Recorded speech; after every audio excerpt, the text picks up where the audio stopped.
On s'est aperçu justement après le confinement qu'il y avait vraiment une demande des gens sur ce qu'on appelle le slow tourisme, c'est-à-dire du tourisme de proximité.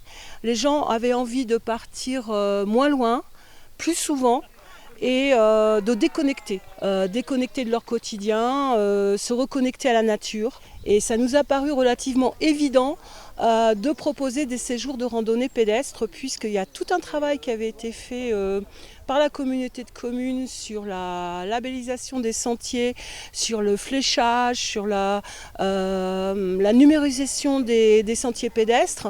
Et donc en plus on a un GR de pays, donc on s'est appuyé sur cette richesse pour construire le projet. D'autre part, on sait que le territoire du pays de Pouzauges est riche en petits patrimoines, mais pas que, aussi en point de vue, en paysage. Et ça nous a paru intéressant de proposer ce type de projet, donc de randonnée en itinérance.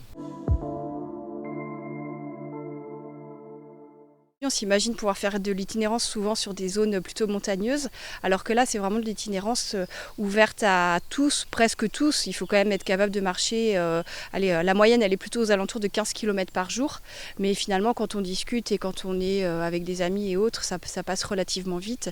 Et puis c'est que 3 à 4 jours, donc c'est largement abordable pour tous les publics. On a imaginé 2 circuits, un circuit 3 jours 2 nuits qui fait 60 km et un deuxième circuit 4 jours 3 nuits qui fait 70 km, avec des étapes qui peuvent varier de 10 à 24 km. En fait, on a la chance d'avoir sur le territoire un GR de pays, qui est le GR de pays Sèvres-et-Maine, donc une boucle uniquement sur le pays de Pouzauges. Et en fait, on a 2 boucles. Une boucle plutôt sur le nord qui permet de passer vraiment sur les collines vendéennes. Donc là, on a plutôt un circuit, ça c'est le circuit un peu plus petit, avec des points de vue, avec du patrimoine médiéval, avec plusieurs châteaux, des églises classées.